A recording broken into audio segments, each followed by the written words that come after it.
মানে হাসনাত আব্দুল্লাহ এটা প্রচার করছেন যে খেজুর সরকার দিচ্ছেন, কেন? এটা তো আমরা আগেও দেখেছি। খেজুর মধ্যপ্রাচ্যের শেখেরা আরব শেখেরা এরকম দান খয়রাত কিছু করে আমাদের মতো মিসকিনকে। আমি ছোটোবেলাও দেখেছি, কারণ আমার আব্বা কিন্তু জনপ্রতিনিধি ছিলেন। আমরা দেখতাম বাজারের মধ্যে আপনার সুন্দর করে প্যাকেট করা ইয়ের মাংস, দুম্বার মাংস বিক্রি হইতো। এরশাদের আমলও আমরা দেখছি এটা, এবং খেজুর আসতো প্যাকেটে প্যাকেটে, খুব সুন্দর সুন্দর প্যাকেট। হাসনাত আব্দুল্লাহ এখন বলছেন, এখন তো এগুলো আমরা এরশাদের আমলেও দেখছি। আমার আব্বা কোনো দিনও আমাদের ঘরে এগুলি সরকারি খেজুর, সব সরকারি দুম্বার গোস্তা আনতো না, এলাকার সাধারণ মানুষ পাইতো। তো আমরা গ্রামীণ লেভেলে পর্যন্ত আমরা পেয়েছি।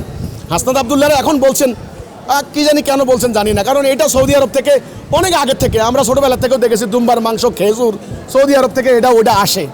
এটা ওরা মিসকিন মনে করে ওরা জাকাতের ইয়ে দেয়। মাঝখান দিয়ে বিভিন্ন এনজিও, বিভিন্ন সংগঠন, বিভিন্ন ব্যক্তি এগুলো এনে এনে বিক্রি করে খেয়ে ফেলতো, বাজারে বিক্রি করতো। এটা তো অরাজকতা। না, সাধারণ মানুষ আগেও পাইতো, মাঝখানে পাইতো না, কোনো এমপির টাইম পাইতো। এটা ম্যান টু ম্যান ভেরি করে। আরে ভাই, কোনো এমপি আছে হাজার হাজার কোটি টাকা মানে চুরি করে পাচার করে দিত, আবার কোনো এমপি নিজের টাকা খরচ করে মানুষের কল্যাণ করছে, এমন তো আছে।